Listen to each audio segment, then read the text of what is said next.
Bonjour à tous. Robert, je te laisse faire l'appel pour commencer. Anne Jean-Jean, Robert Ingef, Ahussitac, Roland Januel, Angélique Besson, Christophe Pochon, Anouk Deschamps, Laure Chazelle, Pierre-Jean Rochette a donné procuration à Laure Chazelle, Stéphane Pupier, Géraldine Chazelle, Ludovic Lafay, Véronique Chapeau, Philippe Chaland, Monique Goutte, Jean-Luc Frondas a donné procuration à moi-même, Noélie Descombes, Christophe Combes, Clément Gaumont, Mireille Chambon, Benoît Cellier. Il arrive normalement? Ouais, il doit pas être loin. Valérie Charles, Mathieu Manval, parfait, merci. Point numéro 1, Robert, c'est pour toi, constitution des commissions communales.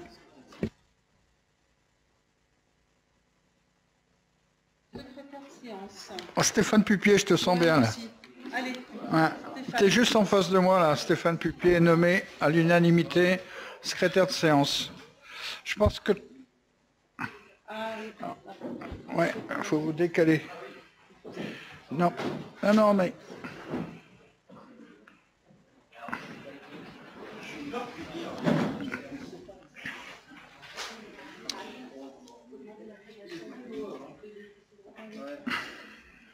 Vas-y.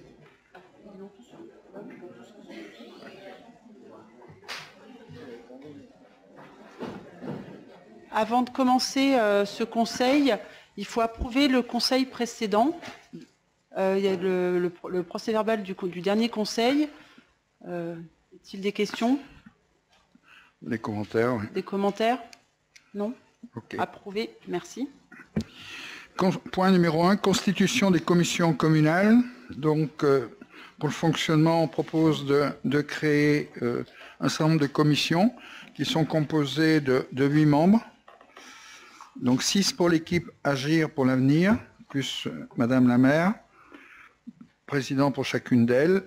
Les élus du groupe Un autre Boin et Pour vous, avec vous, pourront également nommer 2 membres pour siéger au sein de ces commissions. Elle propose au groupe, donc Un autre Boin et avec vous, de désigner chacun un membre par commission. Vous les avez préparés? Vous êtes mis d'accord? Parfait. Donc, sur la commission finances, budget,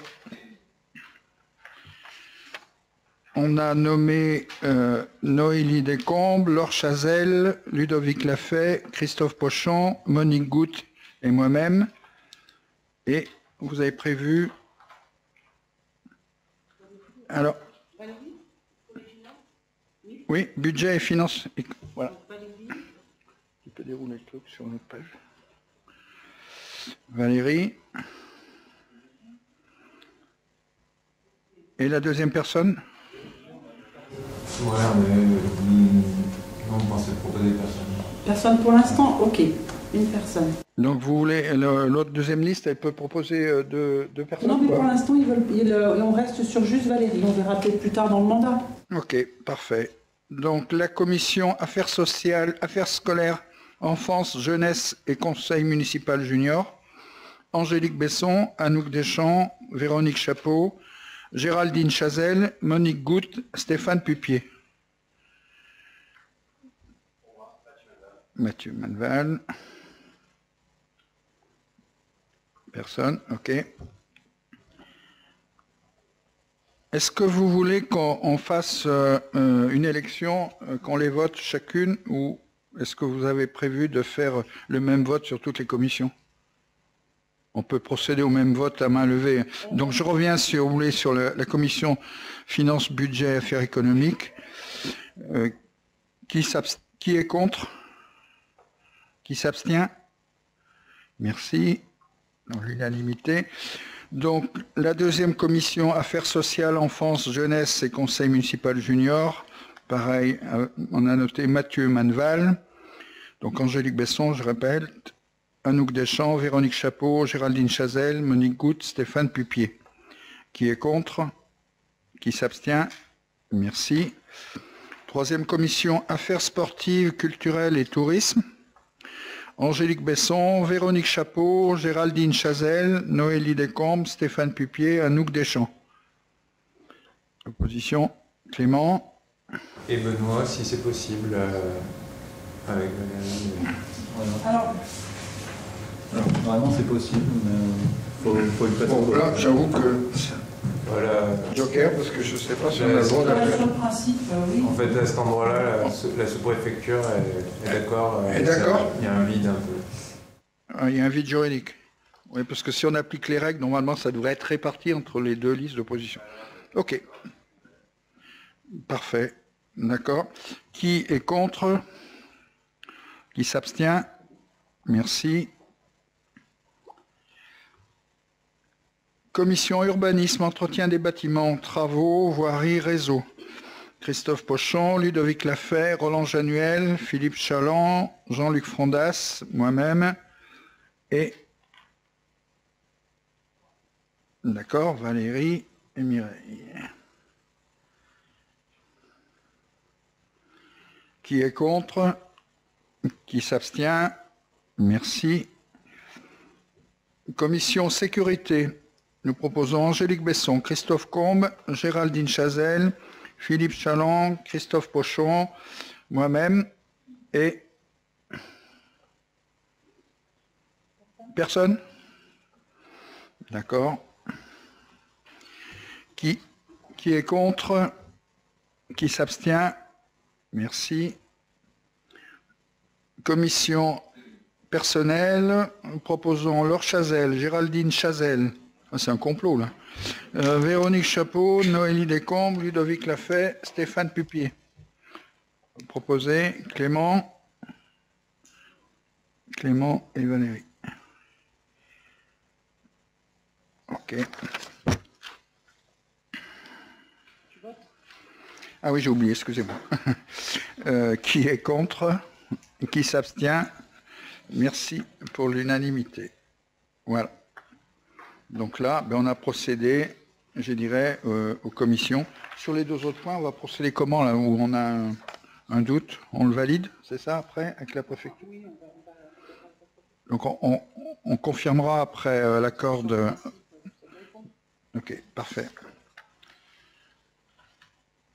Point suivant, nomination de la commission d'appel d'offres. Donc, du fait des élections, du renouvellement du conseil municipal, on doit à nouveau élire des membres pour la commission d'appel d'offres. Cette commission a 3 membres titulaires et 3 membres suppléants. J'en suis le président de droit. Les candidatures doivent se faire sous la forme d'une liste et chaque liste comprenant le nom des candidats en nombre suffisant pour satisfaire le nombre total de sièges. L'élection se fait à scrutin secret. L'élection a lieu sur la même liste, sans panachage et vote préférentiel des membres titulaires et suppléants. L'attribution des sièges de titulaires et de suppléants s'effectue selon le système de la représentation proportionnelle au plus fort reste sur la base d'un scrutin de liste. Donc je propose la liste suivante. En titulaire, Robert Regeff, Ludovic Lafay et Christophe Pochon. Et en suppléant, Roland Januel, Christophe Combes et Stéphane Pupier. Y a-t-il une autre liste? Oui. C'est à cet endroit en fait que notre liste a trouvé un document qui faisait paraître que c'est un calcul assez complexe mais qui aboutit tout le temps sur la représentativité de chaque liste, nécessairement. Et que du coup, n'étant pas en mesure de fournir un nombre suffisant de candidats de liste, et ben du coup ça... Est-ce que tu peux appuyer sur le micro, s'il te plaît? Mais...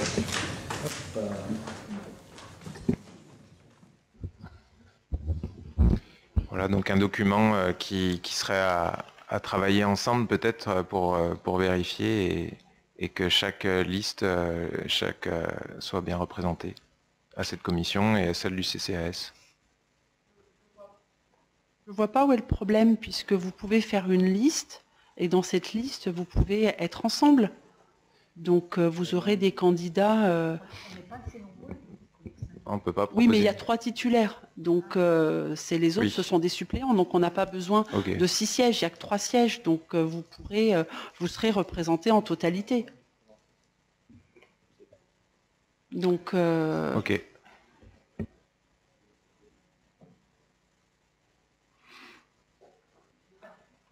est-ce que vous avez une liste là de 3 personnes pour qu'on puisse, je dirais, s'il faut refaire la commission, si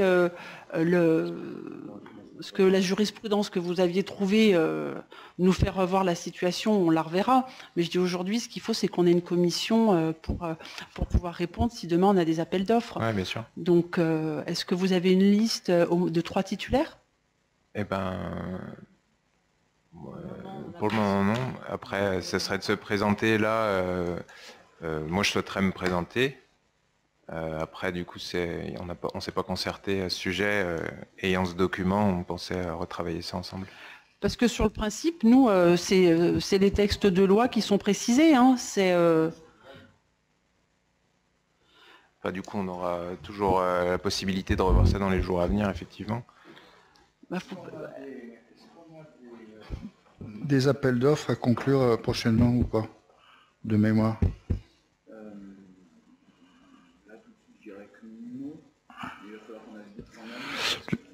Ok, donc ça veut dire que si on en fait un début février, il faut quand même qu'on regarde si, avec la sous-préfecture par rapport à la réglementation, si on peut s'autoriser ce genre de subtilité. Moi, la question que me pose, Oui, de subtilité. on peut rester sans commission, quoi. Ouais. On a... Ouais. J'ai peur qu'ils ne nous valident pas nos décisions à partir du moment où on n'a pas de commission. on n'a pas de commission. Bon. Hein? Tu peux appuyer sur le micro, vas-y. Je dis, on peut très bien élire la commission d'appel d'offres comme ça, si l'opposition a quelque chose à voir, ou de toute façon, si jamais ça passe en préfecture au contrôle de la légalité, ils retoqueront la délib et on en reprendra une au mois de février.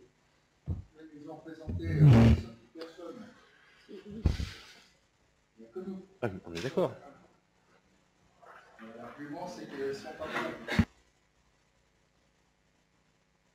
On va se mettre du côté de Monsieur Ludovic Lafaille sur ce point et on va pas faire obstruction. De toute façon, moi, par ma fonction professionnelle, je me vois mal figurer dans cette commission parce que je vais rencontrer tout le temps mes clients, donc c'est pas vraiment là où je veux aller. Par habitude, je dirais, les gens qui se retrouvent dans ce genre de situation, ils s'abstiennent au moment des votes lorsqu'il y a des conflits d'intérêts. Hein. Donc c'est quelque chose qui est prévu, il n'y a pas de souci là-dessus.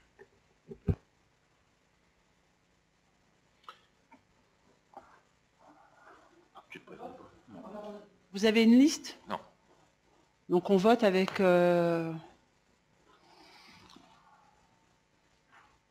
avec uniquement notre liste. Donc dans ce cas-là, on ne fait pas un vote secret. Si, il faut quand même qu'on fasse notre vote secret. Par contre, à partir du moment où l'opposition en face ne présente pas de liste, si jamais c'est validé par la préf, ils n'auront plus de recours possible. Hein. Faut bien que vous l'ayez en tête. Hein.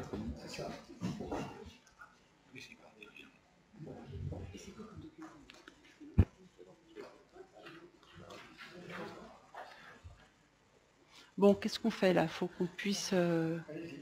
On s'est concerté. On est 3. On présente une liste. Mathieu.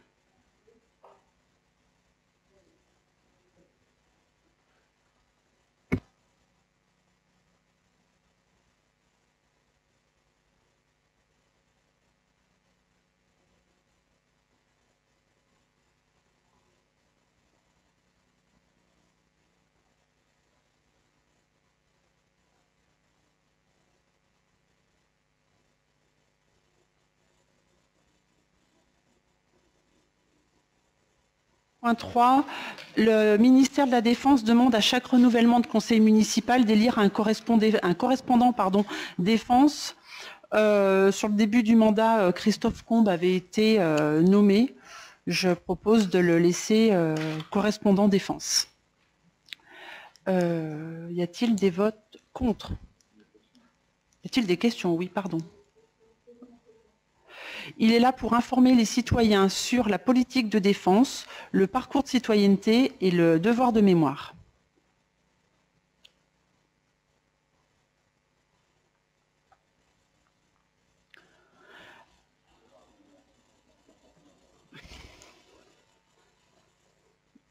Il y a d'autres questions? On passe au vote? Y a-t-il des votes contre? Qui s'abstient? Deux abstentions. Ok, merci. Alors, point suivant. Élection de délégués du conseil d'administration de la cité scolaire Lastrée de Bouin, collège et lycée. Je propose la candidature de Madame Angélique Besson pour la fonction de déléguée titulaire et de Véronique Chapeau pour la fonction de déléguée suppléante. Y a-t-il des questions? On passe au vote. Qui est contre? Qui s'abstient? 3, 4. Merci. Point suivant, élection de délégués au conseil de surveillance du centre hospitalier de Bouin. Je propose la candidature de Madame Ahusitak. Y a-t-il des questions? On passe au vote. Qui est contre? Qui s'abstient? 2. Ok.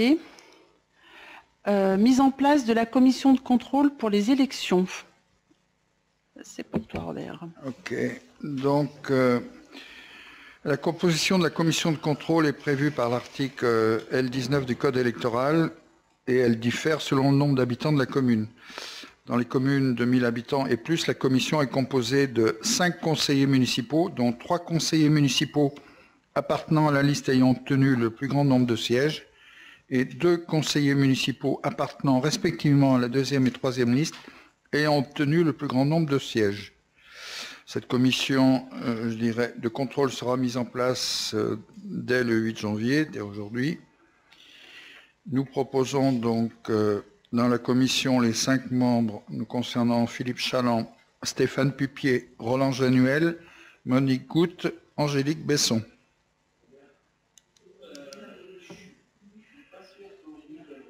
Pourquoi? Si. Non, c'est adjoint, c'est précisé, les adjoints titulaires d'une délégation en matière d'inscription. D'élection. D'élection. Voilà. C'est-à-dire que moi qui m'occupe des élections, je n'ai pas le droit. Voilà. Non, oui, c'était une bonne question. On se l'est posé aussi plusieurs fois avant de faire le groupe. Voilà.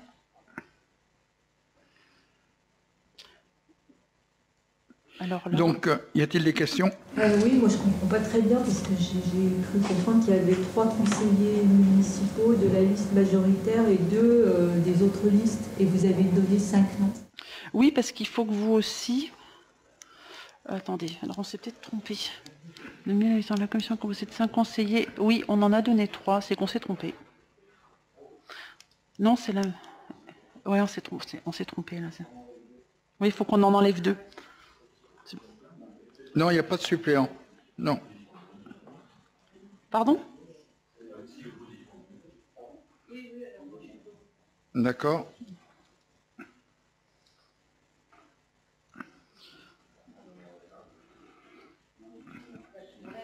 Oui, on va enlever Angélique Besson, on est d'accord. Après, Valérie?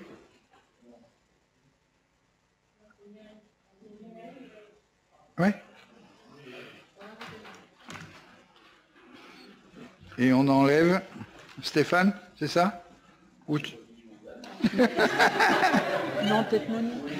Bon, on va enlever Monique. D'accord? Elle est où, Monique? Oui, voilà. Oui, je suis d'accord. C'est pour ça que Stéphane, il faut le laisser. Ok, on le laisse.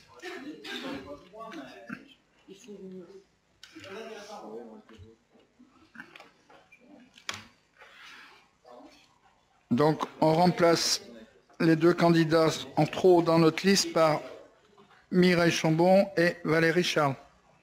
Excellente remarque, Mireille. Merci. Comment? Monique Goutte et Angélique. Donc, qui est contre?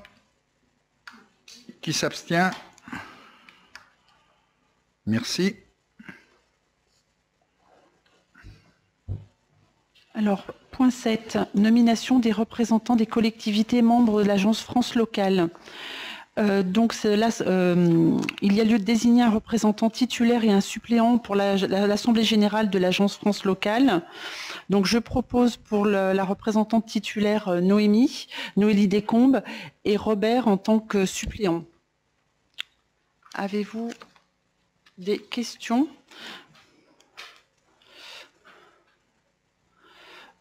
S'il n'y en a pas de questions, on va passer au vote. Qui est contre? Qui s'abstient? 1, 2. Ok, merci. Point suivant.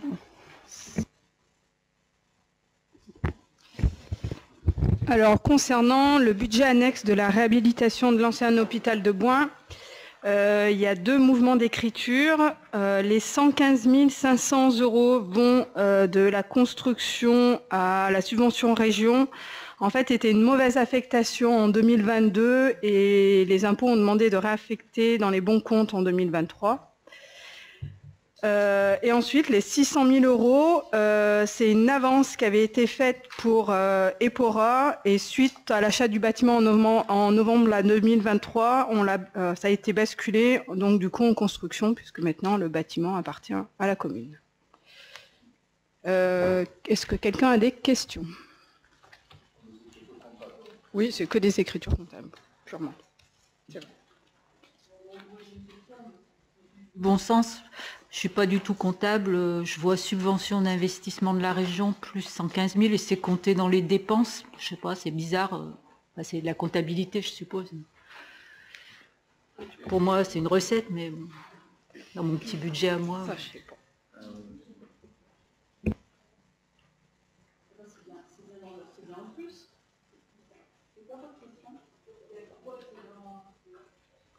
Inscrit dans la colonne dépenses puisque c'est une entrée.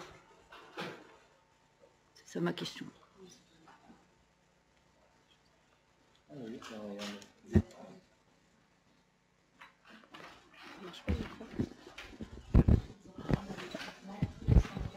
En fait, simplement, c'est dans le poste des dépenses. En fait, on avait imputé l'écriture suite à la demande de la trésorerie en 231 300. Donc c'est pour ça que ça passe dans la section investissement dépenses. Donc on le supprime de la construction, donc elle sera à 0 en construction, c'est pour ça qu'on a moins 115 000, et c'est pour ça qu'on recrédite le compte 1322 région 115 500 pour le réimputer dans le bon compte, mais on est bien dans les dépenses en fait. D'accord, c'était pour l'investissement. Ah bah oui. Non, ah non mais je vous comprends tout à fait. Ouais.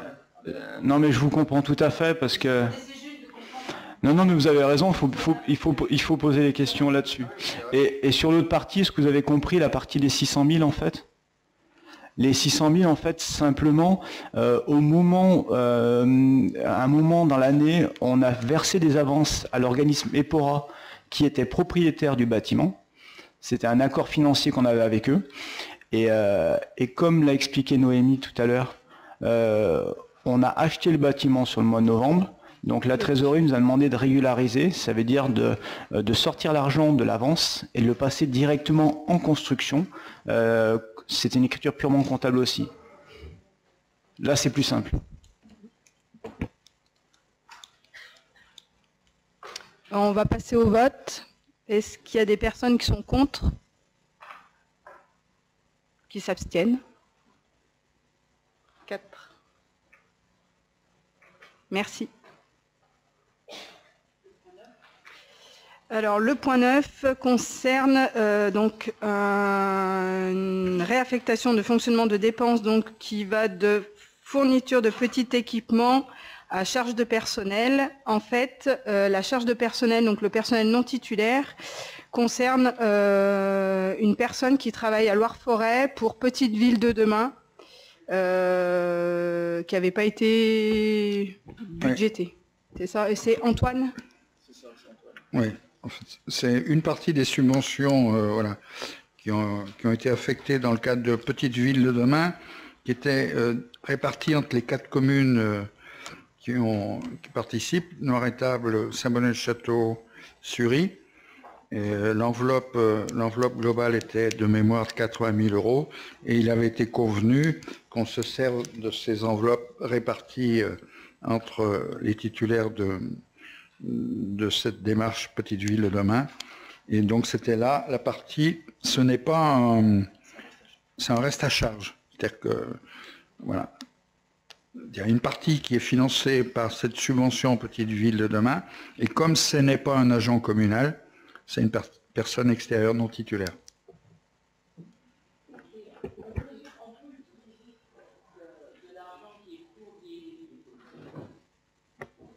Donc on peut utiliser de l'argent qui était au départ pour du matériel.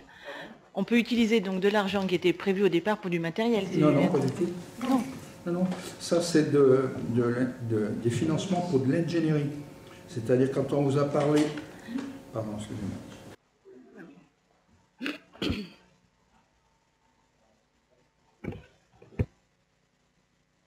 En fait, quand on a parlé, excuse-moi, quand on a parlé de Petite Ville demain, il y a souvent sur les subventions, il y a beaucoup de subventions qui sont dédiées et fléchées à l'ingénierie.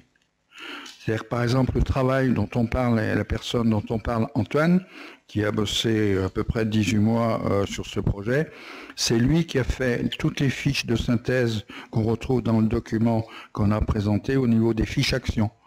Lorsqu'on présente à l'Agence nationale de cohésion du territoire notre vision de la revitalisation du centre-bourg, d'accord?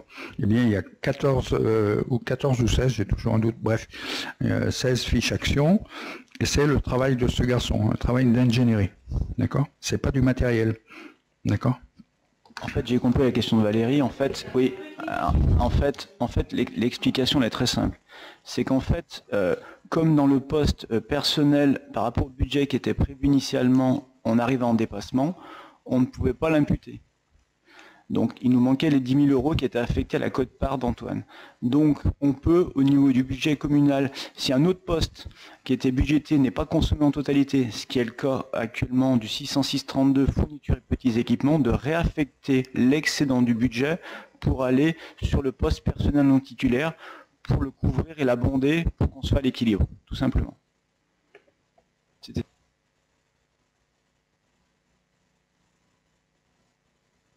Est-ce que des personnes sont contre?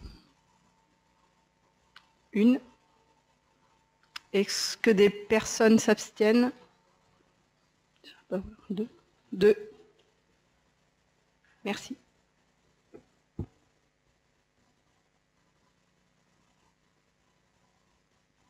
C'est pour toi, Robert.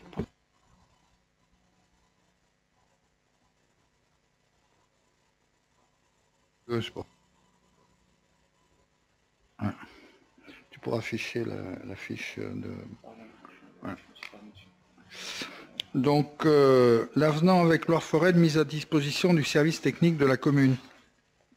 En fait, dans le cadre des transferts des voiries en 2018, il y a un certain nombre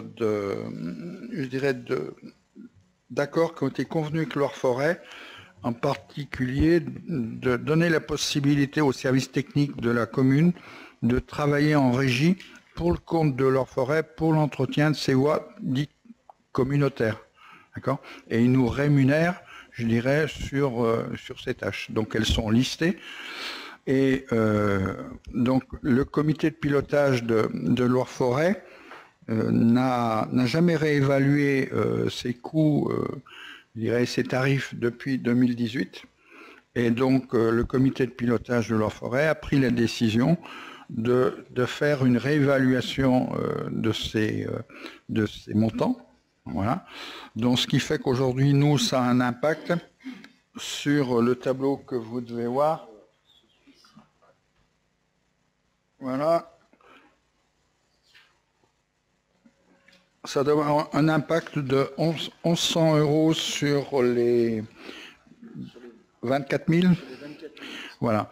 Et donc, il nous demande de statuer là-dessus, sachant qu'on aura la possibilité d'affecter, je dirais, cette somme, de la déduire soit sur notre budget de fonctionnement, soit sur notre budget d'investissement. Donc on a pris la décision de l'affecter au budget de fonctionnement, parce qu'il vaut mieux qu'on garde notre capacité d'investissement. Je suis désolé, c'est des décisions, je dirais, qui ne dépendent pas de nous, qui sont prises par Loire Forêt.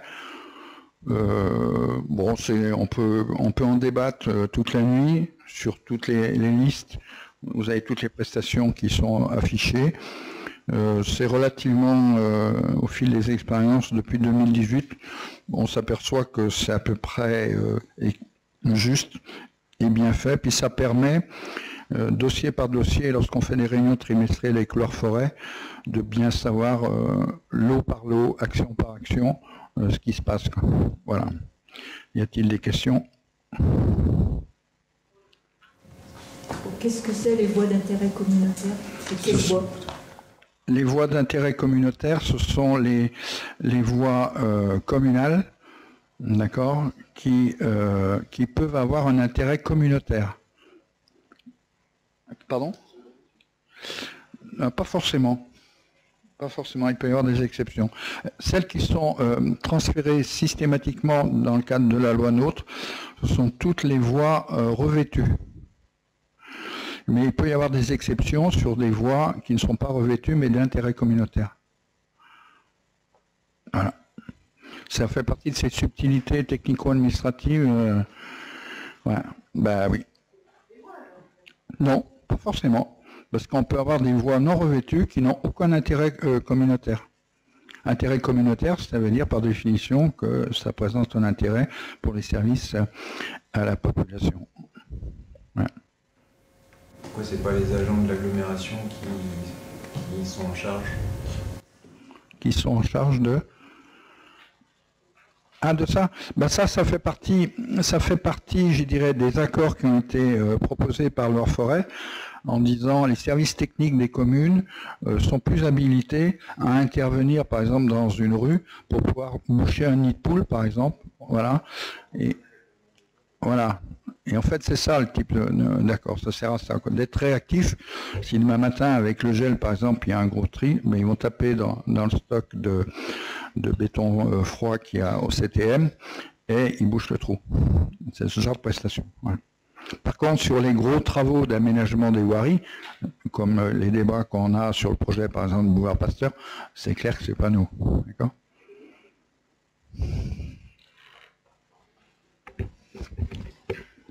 Et dans les accords qu'il y a avec Loire Forêt, en fait, ce que je vous projette, il y a deux parties, en fait. Il y a trois parties. Il y a la partie 24 000 €, en fait, c'est réalisé par la commune, donc c'est le coût de rémunération des agents pour certaines prestations qui auraient dû être faites par Loire Forêt, mais qui seront faites par les agents de la commune.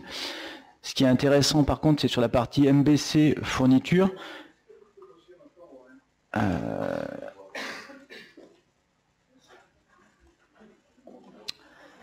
Sur la partie MBC fourniture, ce qui est intéressant, c'est que Loire Forêt négocie un volume via un marché, on va dire, avec des intervenants extérieurs, exemple sur le bitume, et ça veut dire qu'ils l'achètent plus bas que nous, on pourrait l'acheter, en fait.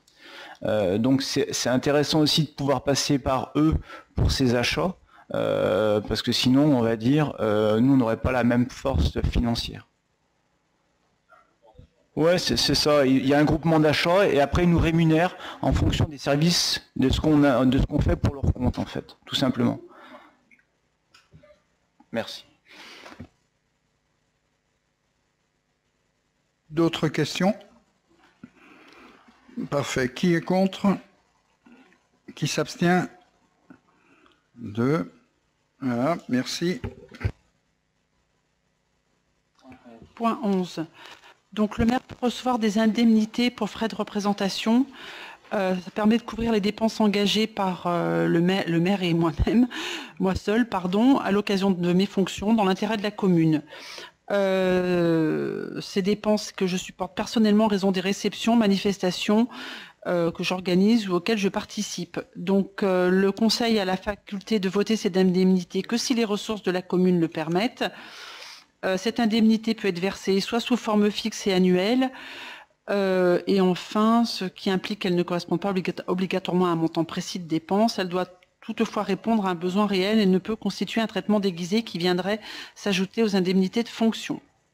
Donc de ce fait, il est indiqué de conserver tous les documents de nature à justifier de l'octroi de l'indemnité de représentation. Et le montant de l'indemnité avait été fixé à 1 500 € par an et je ne l'ai pas bougé. Avez-vous des questions ?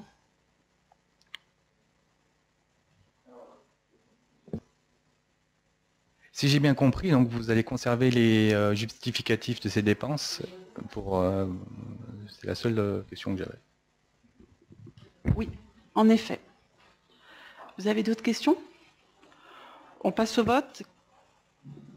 Qui est contre? Qui s'abstient? 4. Merci. Point suivant. Le point suivant, c'est la proposition de désignation de la commission communale des impôts directs. Donc, donc là, il faut que l'on fasse cette commission. Ils doivent être nommés dans les mois qui suivent le renouvellement des conseillers municipaux. C'est pour ça qu'on le fait aujourd'hui. Cette commission est de 8 commissaires titulaires et 8 commissaires suppléants. Le conseil municipal doit fournir à la Direction générale des finances publiques une liste de 32 noms. Ce n'est pas nous qui déterminons les 8 commissaires titulaires et les 8 commissaires suppléants. C'est le service des finances qui va désigner parmi cette liste les membres titulaires et suppléants pour cette commission. Et je propose la liste suivante. C'est la liste des titulaires, là Oui. On lui a demandé, parce que M. Alain Cotterel, il est fatigué, très fatigué. Donc je ne sais pas après comment ça se passe. Non, alors moi pour être honnête, j'ai repris la liste qui avait été faite en 2020, parce que ces personnes, en 2020, elles avaient été proposées pour 6 ans. Donc on arrive en milieu de mandat et j'ai juste remplacé les personnes soit décédées, soit les personnes qui étaient... après on peut changer des noms. Hein. Et après... Voilà. Oui, non, je sais bien. Et après, Fabienne Musel, elle habite encore Bois? On l'a pas enlevé, Fabienne Musel, parce qu'on avait enlevé tous les...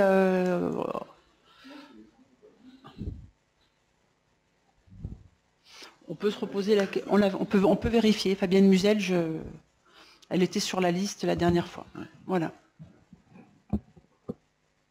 Il y a d'autres questions? Oui, parce que là, c'est les titulaires. Donc, après, vous verrez les suppléants.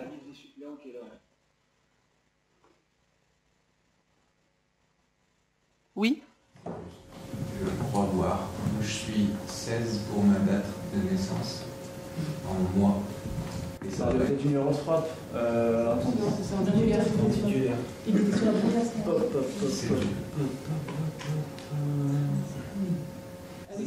C'est 13-16, ah oui, c'est une nouveauté.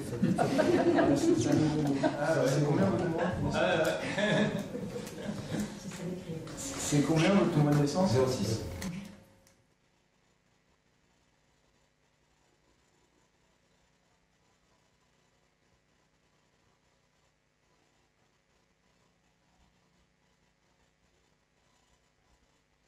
Et après, dans la liste des suppléants, là, Georges Curtil.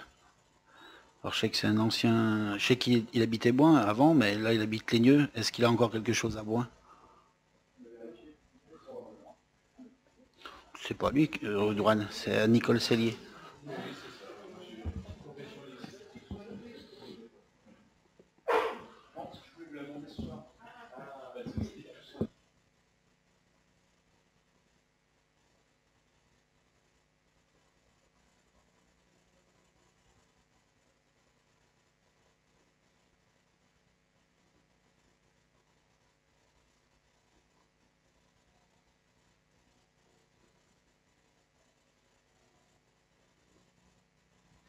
Si vous avez un membre dans le doute, moi je veux bien prendre la place. Hein.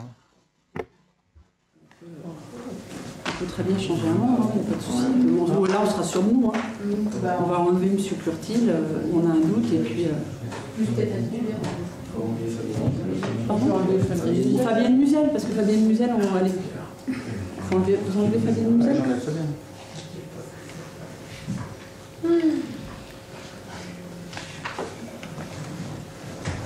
La personne que vous voyez marquée mystérieuse, c'est l'expert comptable de Boin, qui a un document à Boin. Et son adresse postale, il habite mystérieuse. Clépé.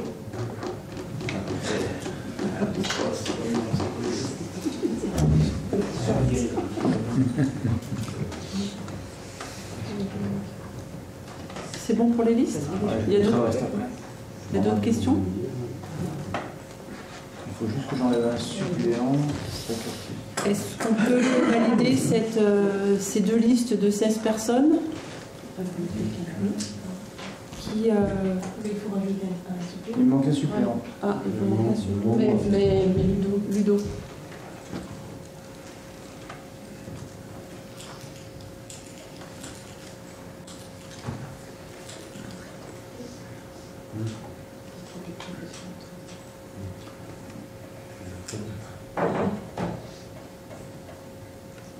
C'est bon? Oui, ok. Donc maintenant que notre liste de 32 personnes, 16 plus 16 est finalisée, on peut passer au vote. Est-ce que vous êtes d'accord pour qu'on valide cette liste? Qui est contre? Qui s'abstient? Ok, merci. Point suivant, élection des membres du conseil d'administration et du centre communal d'action sociale. Donc pour ce conseil d'administration, il y a 7 membres élus au sein du conseil municipal et 7 autres personnes nommées par le maire, représentantes du monde associatif ou caritatif. Donc comme pour les élections que nous allons faire tout à l'heure, là c'est sous forme d'une liste et chaque liste comprend des noms de candidats en nombre suffisant pour satisfaire le nombre total de sièges à pourvoir. Donc, l'attribution des sièges s'effectue selon le système de la représentation proportionnelle au plus fort reste sur la base d'un scrutin de liste. Je suis présidente de droit. Je propose la liste suivante. A.U. Sitac, Robert Rogeff, Monique Goutte, Jean-Luc Frondas, Stéphane Pupier, Géraldine Chazelle, Christophe Pochon. Y a-t-il une autre liste candidate pour le CCAS? Les membres de l'opposition n'ont pas accès à cette... Si, c'est pour ça que je vous demande s'il y a une autre liste. Comme pour tout à l'heure. Non, mais ça sera une liste partielle, mais vous pouvez faire une liste.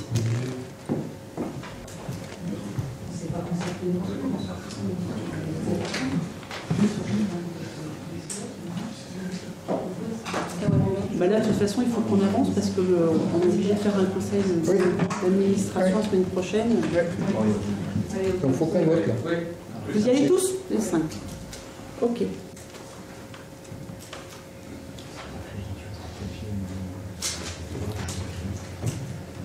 faut qu'on procède au vote. Vous nous faites une deuxième enveloppe pour le deuxième vote et puis une petite urne. On peut le faire tout de suite, oui. On met quoi sur les bulletins? On met majorité opposition?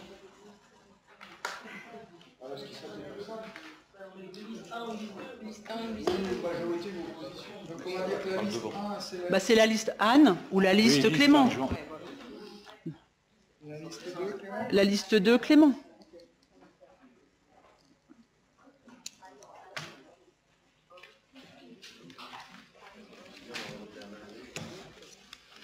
Et non, non, non.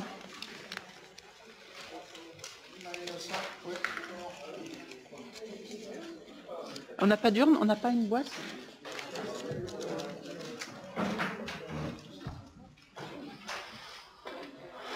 On va nommer la plus jeune pour faire le dépouillement.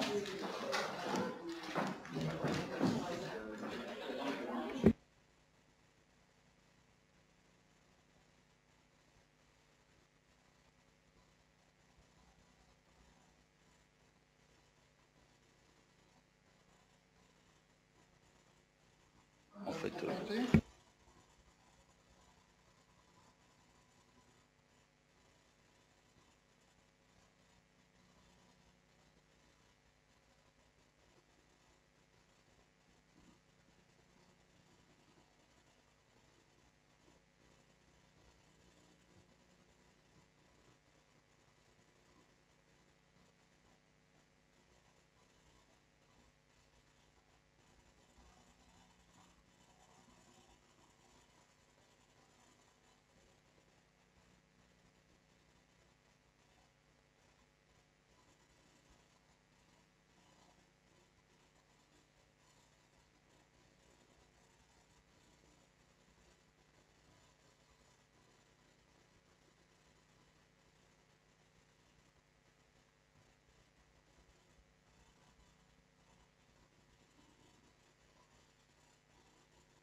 Alors, 18, donc nombre de bulletins blancs ou nuls, 0. Suffrage exprimé, 18 pour la liste Anne, 5 pour suffrage exprimé, pardon, 23, dont 18 pour la liste Anne, 5 pour la liste Clément. Donc là, on fait notre première opération, nombre de suffrages exprimés, 23 divisé par 5.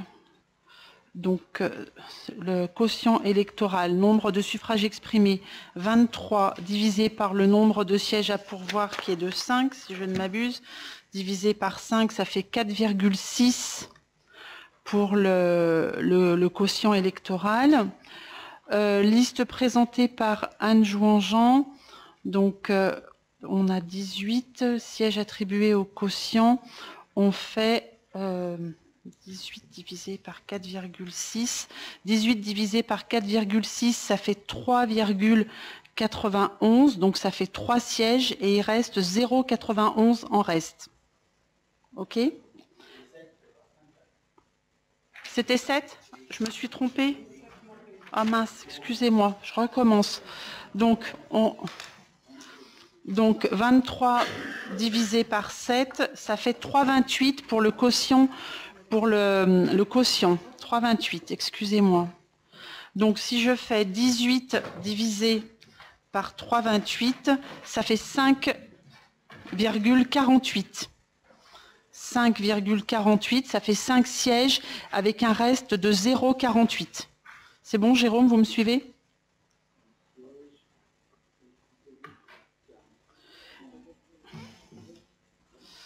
Et 5 divisé par 3,28, ça fait 1,52. Donc ça fait un siège avec un reste de 0,52. Donc le siège attribué au plus fort reste est pour la liste de Clément. Voilà. Donc il reste 0,52. Sachant que c'était 0,48 pour nous, le plus fort reste est de 0,52, donc le dernier siège est attribué à Clément. C'est bon? Vous avez suivi? Ça fait 6 sièges et un siège pour 5 et 2. Bon,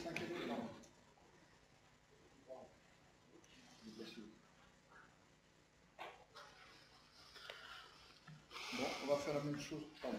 Oui, ben, on va essayer de finir. On va finir. Donc les cinq personnes sont AU, Robert, Monique, Jean-Luc, Stéphane, et c'est 1, 2, 3, 4, 5. Les 5 premiers sièges sont pour AU Sitac, Robert Regef, Monique Goutte, Jean-Luc Frondas et Stéphane Pupier. Et les 2 autres sièges sont pour, chez vous, Mireille et Valérie. Et Valérie.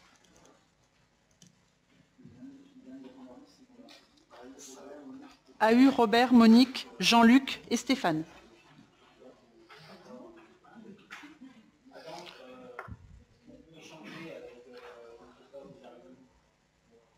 Si tu veux. Ok.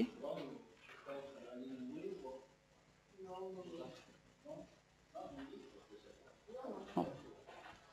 Ok, on a nos 7...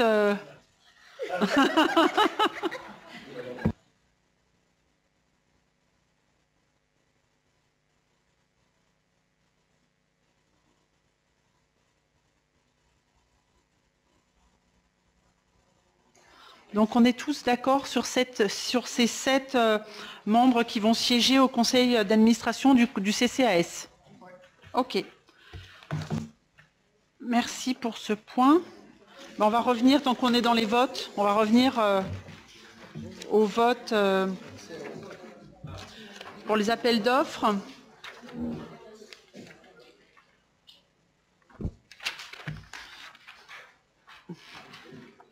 Donc là, on est sur 3... Merci. On est sur 3 sièges à pourvoir. 3 titulaires, 3 suppléants. Alors bon, ils sont... On fait la même chose, liste Anne, liste Clément? Ok.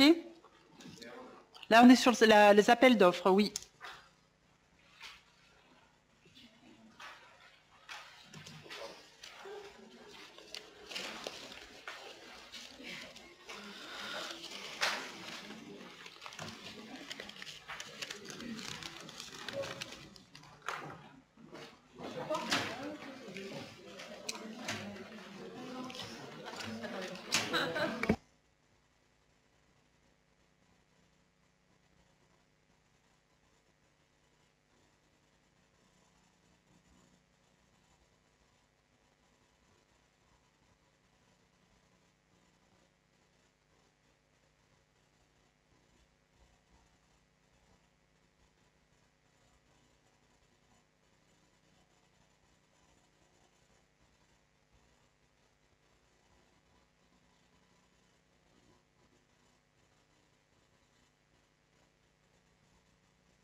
Merci Robert.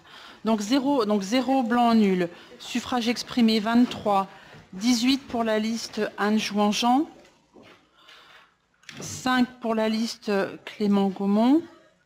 Donc là on recommence. Là il y a 3 sièges à pourvoir. 3 divisé par 23. Non, je ne l'ai pas fait dans le bon sens. Excusez-moi, c'est 23 divisé par 3. Ça fait 7,66 le quotient électoral. Donc, j'ai 18 voix obtenues. 18 divisé par 7,66, ça fait 2,34. Donc, un reste de 0,34. 5 divisé par 7,66. 5, excusez-moi, divisé par 7,66, ça fait 0,65. Donc ça fait 0 ici, mais ça fait un reste de 0,65. Donc le plus fort reste est pour Clément. Donc ça fait 2 sièges pour Anne et 1 siège pour Clément. Vous suivez, c'est bon? Donc, les 2 sièges sont donc Robert et Ludovic pour les appels d'offres, Roland et Christophe Combe en suppléant, et 1 siège pour vous, Clément. Il n'y a pas de suppléant, ils n'avaient pas mis de... Pardon, Roland et Christophe Combe. Vous mettez Mathieu? D'accord. Mathieu. J'avais pas de... en titulaire unique.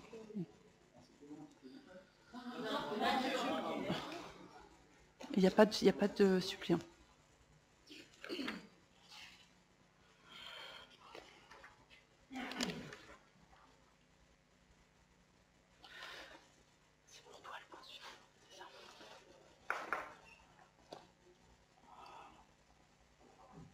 Oui, pardon?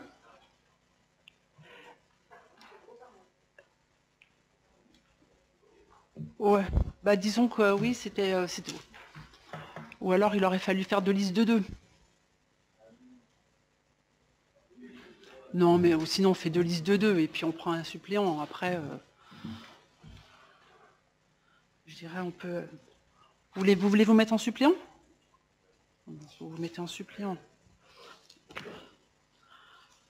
Je dirais on aurait pu faire...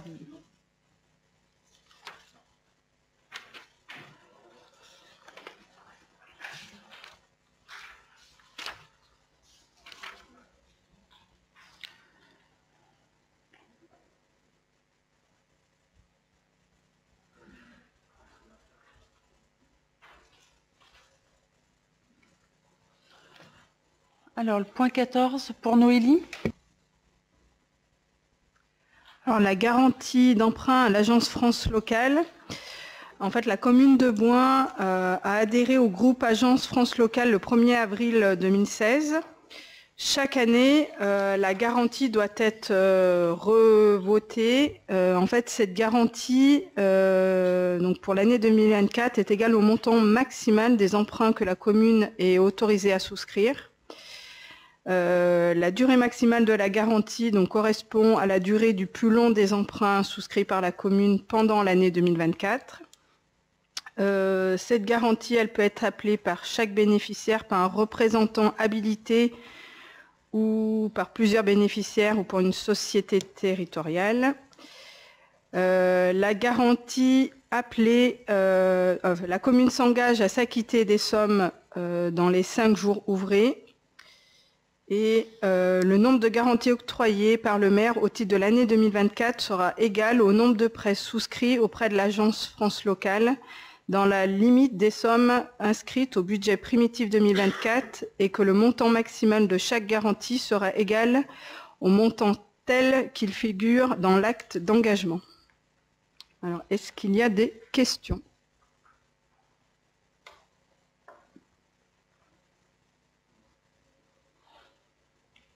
On va passer au vote. Est-ce que des personnes sont contre?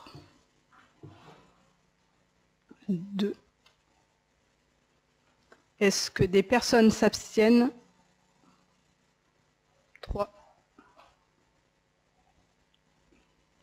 Merci. Point 15. Indemnité élue. Donc, pour les indemnités des élus, il y a une répartition qui est faite par rapport à un indice qui est l'indice 1027. Au niveau de la répartition pour le maire est de 17,89% de l'indice. J'ai renoncé à la part importante de l'indemnité et également à la bonification de 15%. Pour les adjoints de 13,95 et pour les conseillers délégués de 6,11. La valeur de l'indice brut 1027, alors ça c'est un petit peu, j'ai envie de dire, c'est la sauce fonction publique. Bref, ça nous donne 3 montants. Montant pour le maire d'une indemnité de 735,37, pour les adjoints de 573,42 et pour les conseillers délégués de 251,15. Avez-vous des questions? Pardon, ça fait un montant total de 6 687,39 pour les indemnités. Oui.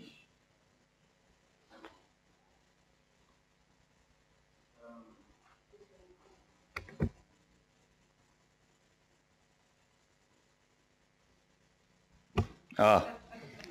Comment vous gérez l'article L284 du Code électoral qui stipule que pour une commune ayant 23 membres au conseil municipal, on a un maximum de 7 délégués. De 7 délégués.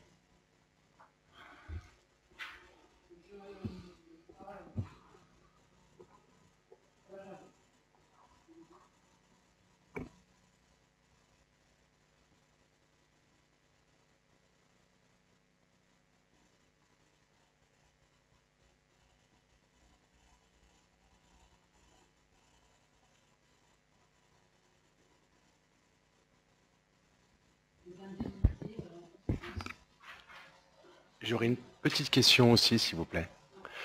Alors, juste petite question. Quelle est la fonction exacte d'un conseiller délégué par rapport à un conseiller municipal? Il est rattaché à un conseiller adjoint et il va, en plus de ses fonctions au niveau de la municipalité, il va pouvoir être amené à prendre... Excuse-moi. Il est rattaché à un conseiller adjoint et en plus de ses fonctions au niveau de la municipalité, il peut être amené à représenter la commune au niveau de Loire-Forêt. D'accord. Donc ça veut dire que l'ensemble des conseillers délégués, à la fin de l'année, doivent pouvoir justifier d'une activité. Non, mais je ne sais pas. Je n'ai pas décidé de me présenter pour un quelconque montant, aussi dérisoire soit-il. Mais quelque part, quand il y a une activité, quand il y en a des sous, c'est aussi qu'il y a une activité derrière. C'est pour ça que je demande, est-ce que ça va être... est-ce qu'il va y avoir une... Quelque part, tout travail mérite un salaire. Est-ce qu'il va y avoir quelque chose qui va... Non mais... est-ce qu'il va y avoir quelque chose qui justifie cette indemnité? Pour ma part, par exemple, alors ça c'est encore une chose qu'on n'a pas réglée avec Anne, mais j'étais également conseiller municipal délégué à l'urbanisme sur le début du mandat. C'est moi qui me tapais tous les déplacements chez les notaires pour régler tous les actes notariés de la commune qui concernaient des acquisitions ou des cessions de biens immobiliers sur la commune. Je représente la commune au comité de pilotage du PLUI. Je participe à toutes les réunions de secteur relatives dont les questions ont trait à l'urbanisme et ça demande un certain engagement. Donc voilà.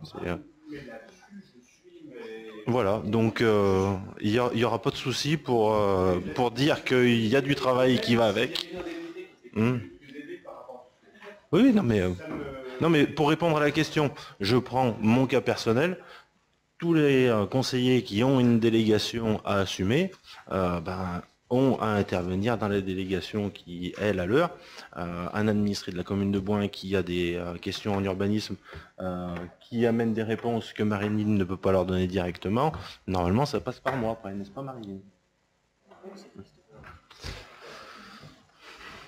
Est-ce que je peux prendre la parole? Donc, sauf erreur de ma part, lors du vote des délégués, il faut qu'on connaisse leur délégation. Les délégations ne peuvent pas être multiples, ça veut dire qu'on ne peut pas avoir 2 délégués sur la même délégation. Et il faut qu'elle soit réelle, c'est-à-dire que c'est une fonction qui nécessite, comme l'urbanisme. L'urbanisme est un très très bel exemple. C'est typiquement le délégué habituel. Il faut que donc il y ait une délégation de pouvoir et de signature sur ce délégué-là. Quel texte qui prévoit que du coup on est obligé de prouver les délégations de chaque conseiller délégué? C'est-à-dire qu'à la fin de l'année, quel texte prévoit que le conseiller délégué doit prouver s'il est allé chez le notaire, Alors, c'est le code électoral, mais il ne prévoit pas ça du tout. Il prévoit que lorsqu'on vote un délégué, il y a une délégation de pouvoir à ce moment-là.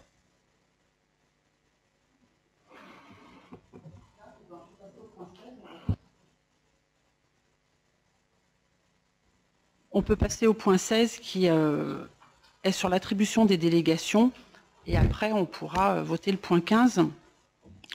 Donc, premier adjoint, Robert Rogeff, coordination de projets et développement des programmes communaux et en charge des élections. En deuxième adjoint, AUCITAC, la solidarité, santé et handicap, seniors et CCAS. Troisième adjoint, Roland Januel, en charge de l'énergie, services techniques, bâtiments communaux, voirie. Quatrième adjoint, Angélique Besson, jeunesse et sport, école, association, événementiel.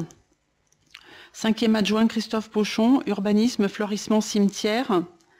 Sixième adjoint, Anouk Deschamps, entreprise, commerce, artisans, marché, salle des fêtes, culture, tourisme, association, service à la population, relations avec le SDIS.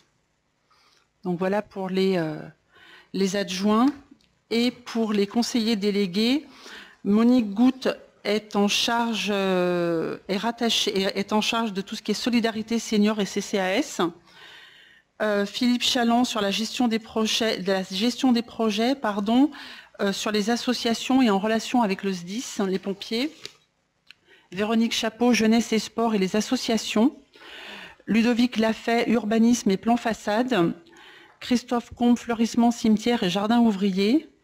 Stéphane Pupier, entreprise, commerce, artisan, marché, salle des fêtes, association. Jean-Luc Frondas, culture et tourisme. Noélie Descombes, finances, subventions et commandes publiques. Laure Chazelle, ressources humaines et communication. Et Géraldine Chazelle, ressources humaines. Voilà pour les délégations. Et Pierre-Jean Rochette, qui n'est pas conseiller délégué, travaillera sur la revitalisation du centre-ville avec Robert. Avez-vous des questions? Alors j'ai exactement la même question qu'au point précédent.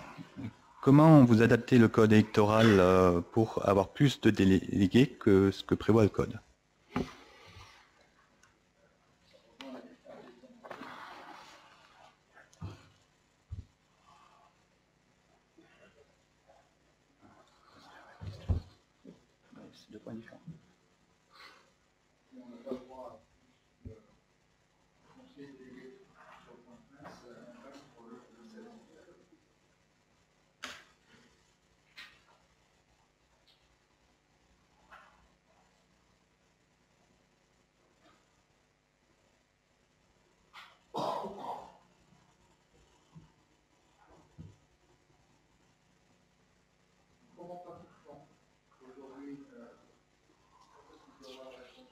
La réponse était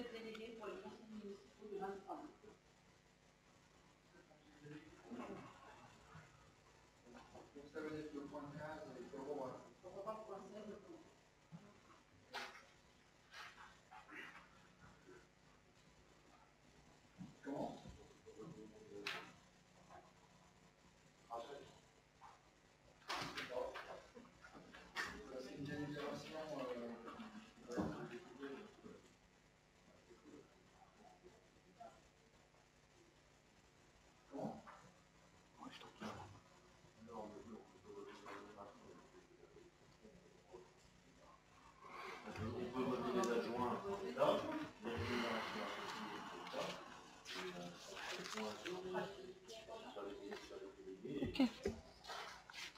Bon. On vote les adjoints et leurs attributions aujourd'hui et on présentera les conseillers délégués la prochaine fois. Vous êtes d'accord pour qu'on modifie la délite dans ce sens? Dans ce sens. C'est-à-dire qu'on vote uniquement les adjoints aujourd'hui et on présentera les conseillers délégués la prochaine fois. Voilà.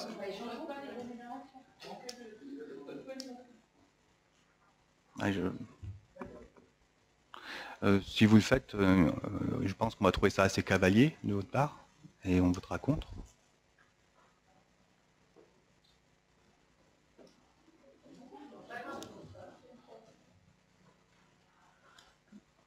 Même sur les adjoints? Uniquement les adjoints, sur les attributions des adjoints? Ça concerne en fait que le problème, si on repousse toutes les fois, tous les conseils municipaux, des points, on va faire des conseils municipaux tous les 15 jours.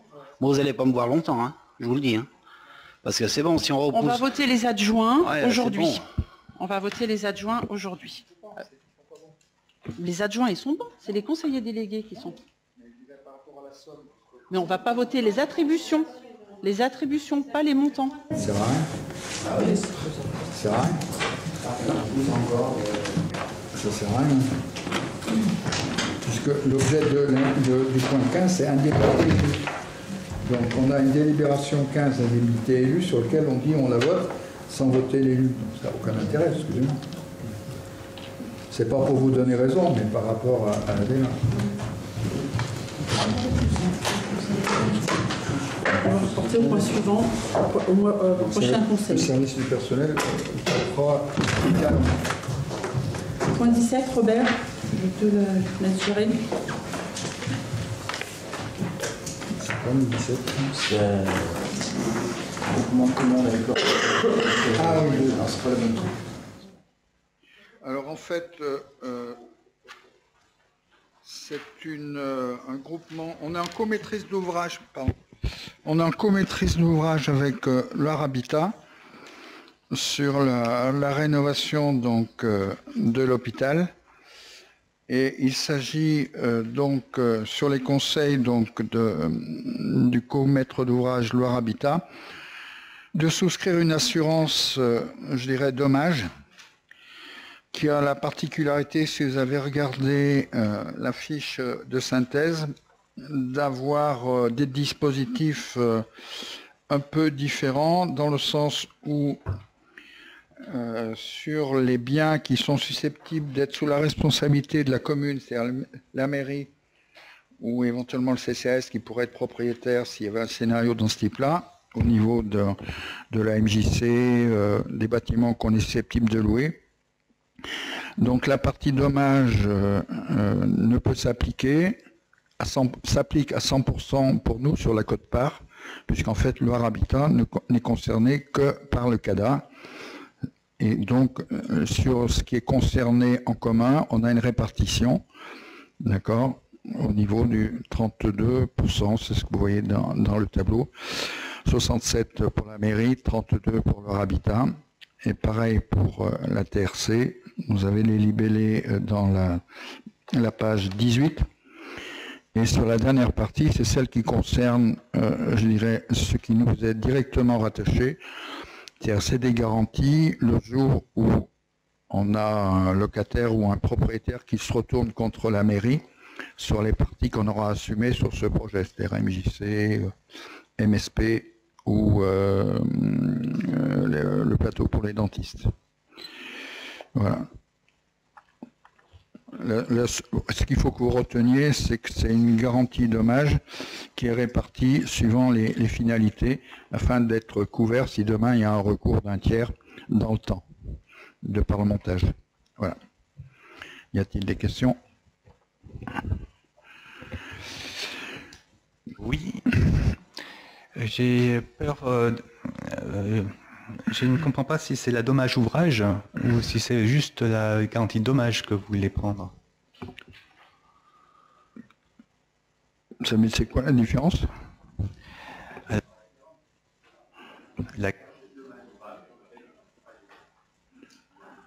La garantie dommage-ouvrage, c'est une garantie qui couvre le maître d'ouvrage contre les vices avec des actions simplifiées par expertise. C'est-à-dire que l'expert va mandater directement les frais et c'est l'assurance qui va se débrouiller pour faire rembourser les entreprises qui sont en tort. Non, c'est pas que la... Non. Non, c'est pas ça. Non, c'est un dommage-ouvrage. Okay. C'est ce qui est marqué d'ailleurs. Des hausses dommage-ouvrage, on est d'accord. C'est pour se garantir sur l'avenir, dommage-ouvrage. Y a-t-il d'autres questions? On va se soumettre au vote. Qui est contre? Qui s'abstient? 4. Merci.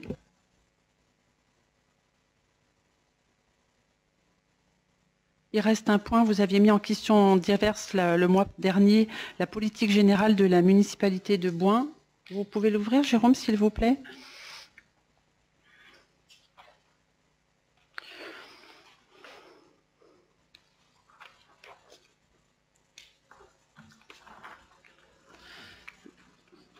Cinq axes. Donc, cette politique s'inscrit dans la continuité du programme que l'on avait présenté en décembre dernier, avec pour objectif de faire de Bouin une ville dynamique, accueillante et en lien avec les acteurs du territoire. Donc, premier axe, aménagement de la ville. Donc, on souhaite valoriser le potentiel de Bouin. On a été retenu dans le programme Petite Ville de demain lancé par l'État et la région. Ce programme permet de bénéficier d'un soutien financier et technique pour réaliser des projets structurants pour le développement local. Donc les actions sur ces 2 années sont aménager le centre-ville de Bouin en concertation avec les habitants, les commerçants et les associations afin de renforcer son attractivité et sa convivialité. Donc c'est rénover les façades, créer des espaces verts, favoriser les modes de déplacement doux, diversifier l'offre commerciale et soutenir l'animation culturelle. Aménager la rue de Clermont afin de réduire la vitesse de circulation, d'améliorer la sécurité des piétons et des cyclistes et de végétaliser l'entrée de ville. Voilà les deux points pour l'aménagement de la ville. Sur l'axe maintien des services publics, la municipalité est attachée au maintien et à la qualité des services publics qui sont essentiels pour garantir l'égalité d'accès aux droits et aux opportunités pour tous les habitants. Pour cela, elle s'engage à finaliser la rénovation énergétique de l'école primaire publique afin de réduire les consommations d'énergie, d'améliorer le confort thermique et de sensibiliser les enfants aux enjeux environnementaux. Et enfin de finaliser la réhabilitation de l'hôpital local qui offre des soins de proximité et de qualité aux habitants du territoire. Le troisième axe sera l'amélioration des voies communales.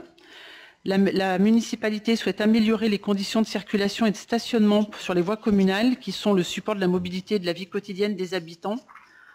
Donc elle s'engage à réaliser les travaux sur le boulevard Pasteur afin d'enfouir les réseaux aériens, de créer des voies cyclables et trottoirs et de végétaliser les abords. Il s'agit de rendre cette voie plus agréable, plus sûre et plus respectueuse de l'environnement.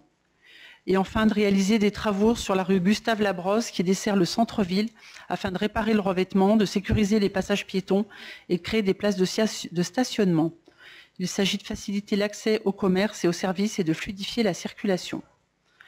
Sur l'axe action sociale, la municipalité souhaite renforcer la solidarité et la cohésion sociale sur le territoire en accompagnant les personnes les plus fragiles et en favorisant le vivre ensemble. Donc elle s'engage à installer à nouveau le CADA sur le second semestre 2024 dans les locaux de l'ancien hôpital local qui sont réaménagés à cet effet.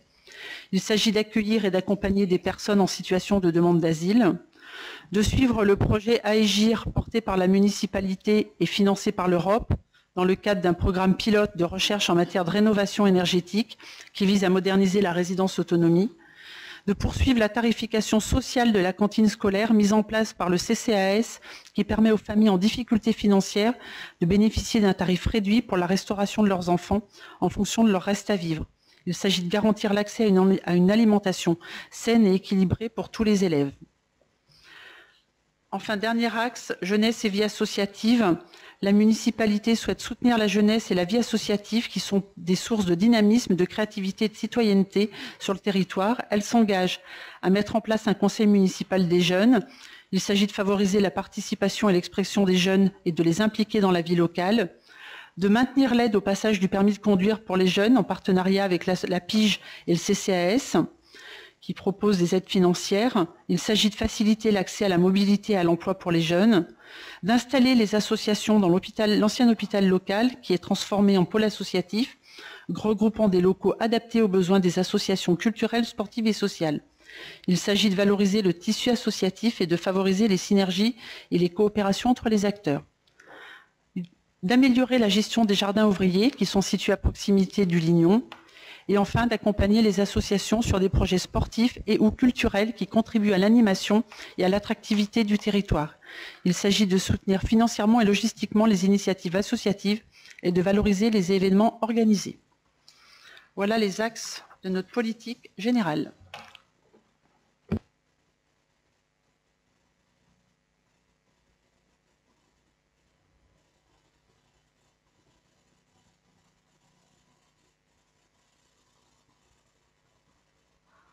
Sur la mobilité, dans le centre-ville notamment, mais au-delà, donc il y a les voiries. Est-ce qu'il a envisagé des projets vis-à-vis pas mal des vélos et des piétons?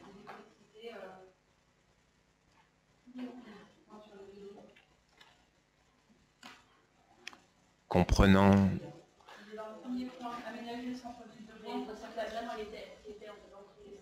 C'est le premier point dans l'aménagement de la ville, de créer des espaces verts, de favoriser les modes de déplacement. Oui, c'est ça. Voilà. Et donc, comprenant des garages vélos aussi, enfin des solutions pour sécuriser...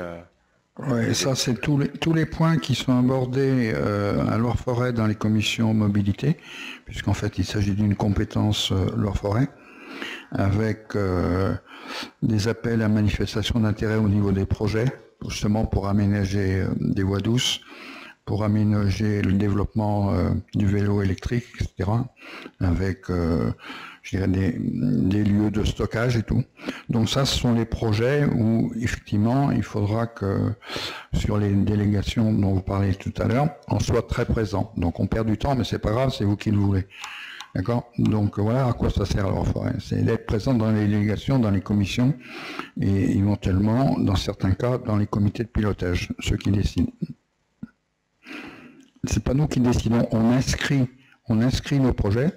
C'est ce que j'ai dit il y a quelques semaines. Par exemple, si je reprends l'aménagement du boulevard Pasteur, c'est un projet qu'on a déclaré chez Loire-Forêt depuis 3 ans, puisqu'en fait, on a des dotations budgétaires annuelles sur le fonctionnement des voiries. Donc, sur les 160 000 euros, on a réussi à économiser à peu près 130 à 140 000 euros par an, qu'on a cumulé pendant 3 exercices pour pouvoir financer avec ce budget les 500 000 euros dont on a besoin pour réaménager rien que sur la partie voirie le boulevard Pasteur. Voilà, donc c'est comme ça que ça fonctionne. Donc ça, ce sont des projets qui sont fléchés par Loire-Forêt. À nous, je dirais, d'aller expliquer dans les commissions, d'accord, d'aller défendre la viabilité, la faisabilité d'un projet, l'intérêt pour aménager un secteur, etc. C'est comme ça que ça fonctionne. Voilà. C'est pour ça que quand Anne décrit un certain nombre de projets d'amélioration, ce sont déjà, je dirais, des travaux qui sont plus ou moins fléchés. Je ne sais pas si je suis clair. D'autres questions ? J'ai une question, mais qui n'a rien à voir avec ça. Est-ce qu'on peut savoir le coût de la patinoire? Il faut nous laisser finir, ça s'est terminé dimanche. Oui. Donc, quand il y aura la commission budget, vous aurez les infos.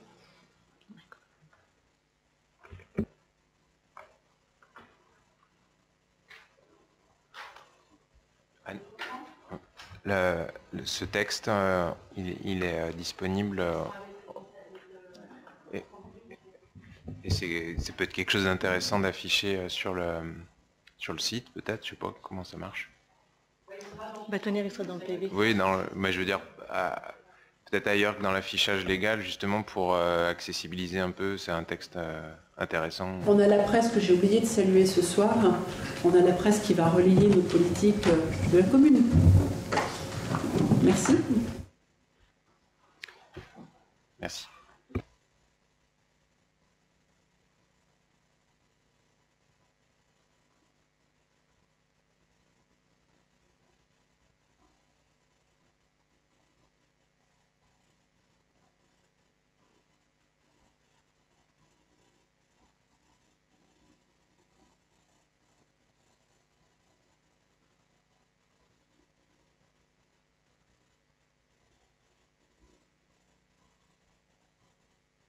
Lundi prochain, conseil municipal, 19h, même heure, même endroit, pour les 2 points qui n'ont pas pu être votés aujourd'hui.